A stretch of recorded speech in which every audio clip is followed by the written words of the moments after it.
Hey guys, and welcome back to the channel. Today we're going to talk about why right now is just a terrible time to be building a gaming PC, or really even any PC of any kind, at least if you're going with the brand new market. And the reason is not price, which is a refreshing change of pace considering this time about last year.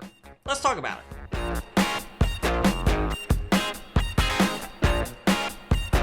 So in front of me, obviously, we have a bunch of AMD boxes, and yes, I have obviously been accused of being an AMD shill before, or an AMD fanboy, or whatever you want to call it. I guess I can't really be a shill because they don't send me stuff or pay for anything or anything like that, so I can't be a shill, but I can be a fanboy.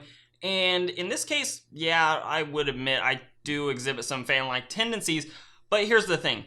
The recent leaks that came out about AMD processors are just so good. They're just so juicy. They're the type of rumor that makes you want to just hit the pause button a little bit. Now, some of you that have been watching my videos over the last about 6 months or so may realize that I gave some advice a while back towards the start of this year. I think it was something like February, maybe even early March. But the advice was basically this: don't wait on next generation Ryzen processors because there was a long time still left to wait. There wasn't a lot of leaks going out. We didn't really know what type of performance. We're still 5 months or so out, not quite 5 months, if the most recent launch date rumor of 7/7/2019 is to be true. So we are still a significant period of time out, which is also why I'm saying, you know, if you're already thinking about a PC upgrade or maybe just building a PC for the first time, go ahead and do it. 5 months is a really long time to wait for something like this, especially when I'm not really foreseeing, and I don't know that many people can build a strong argument against this.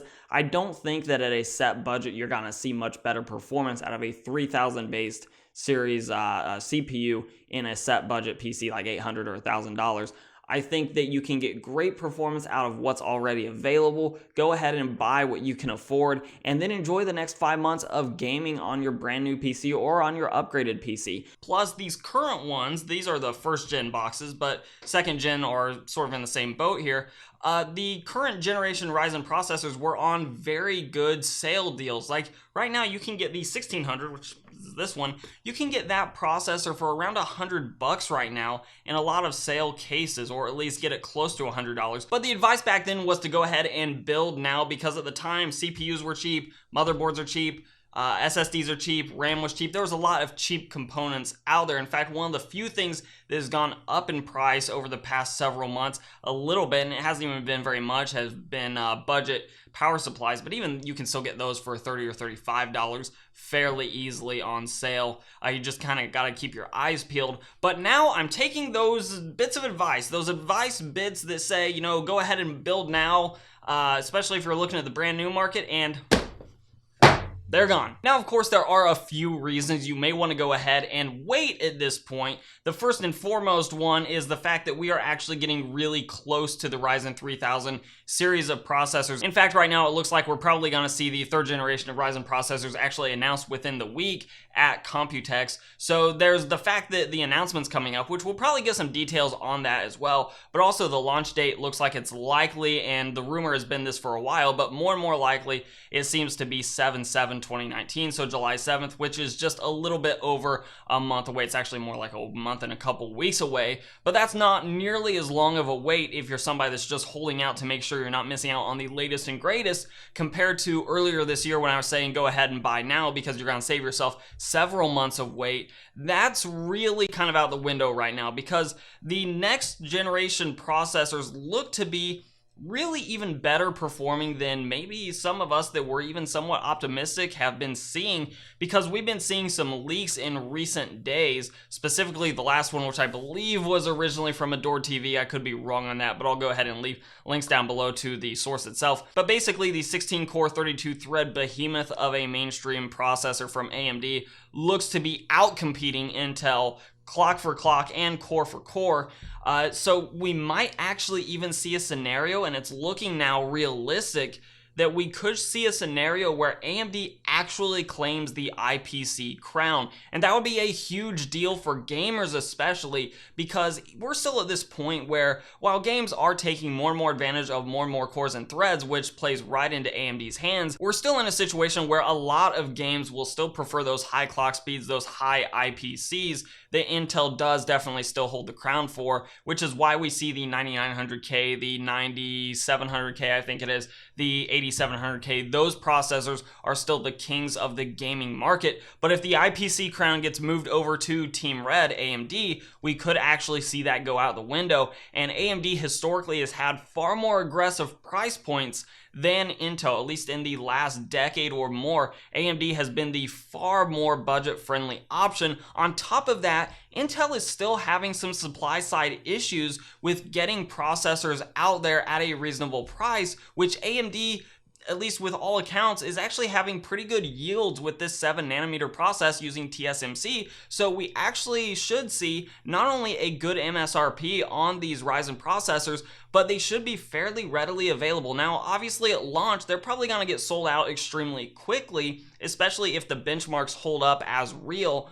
But don't worry, wait a month or two and they will definitely be in stock and available. And really, even on launch day, if you know what you want and you're quick with it and you keep an eye on things like Amazon, things like Newegg, those different websites you can buy processors on, you can definitely get yourself, whether it be a pre-order, though I don't really recommend pre-orders unless you're just diehard, you know exactly what you want and you don't care if it disappoints you a little bit. But even on day one, a lot of times you can sort of snag a deal, and you might have to wait on back order for a week or two, but you can snag these deals. So at this point, here's my sort of overall recommendation for building a new gaming PC right now. First off, go ahead and start buying some of the parts that you know you're gonna need. For example, every gaming PC is gonna need storage, it's gonna need RAM. Those things, you know what to expect. You know that it's gonna be a DDR4 platform, X570 that is. That's not changing with the Ryzen 3rd generation, so go ahead and get your DDR4, and I would recommend getting decent speeds because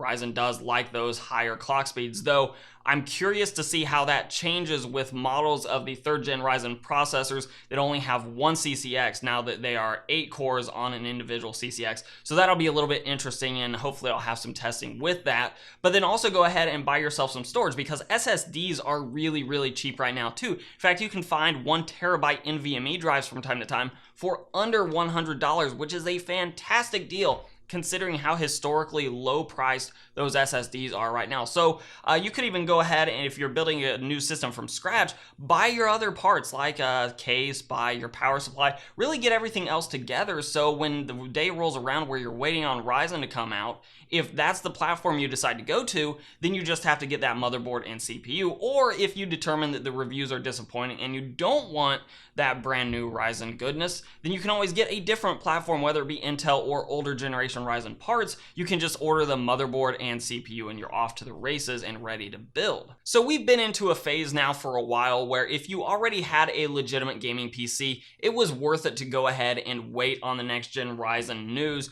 just because there's no point in upgrading right before a major launch, especially if you're somebody that has that disposable income that you're wanting to buy a really good part. You're not looking for the most budget option necessarily, you're looking for an option that's going to last you a long time. We've been in that sort of range where if you have that PC and it's already good to go and it's still serving your purposes, just go ahead and wait. But now we're even entering into that phase where even if you're building brand new and don't have something, I would recommend waiting, because you're likely to save yourself some money and get a CPU that's going to last you a significantly longer time and still be a relevant CPU than current gen CPUs. Now, it's not to say that you can't get a CPU today that's going to last you a long time.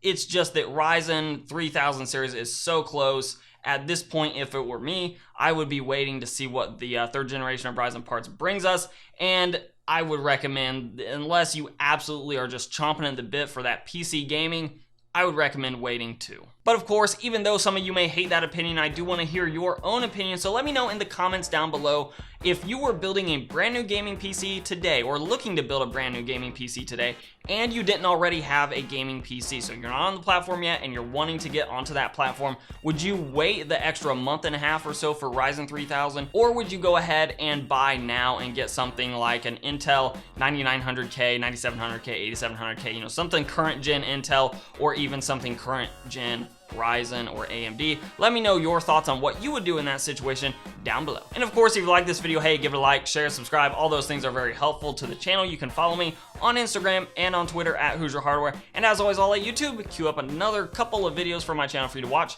I'm Shane with Hoosier Hardware, and I'll catch you guys in the next video.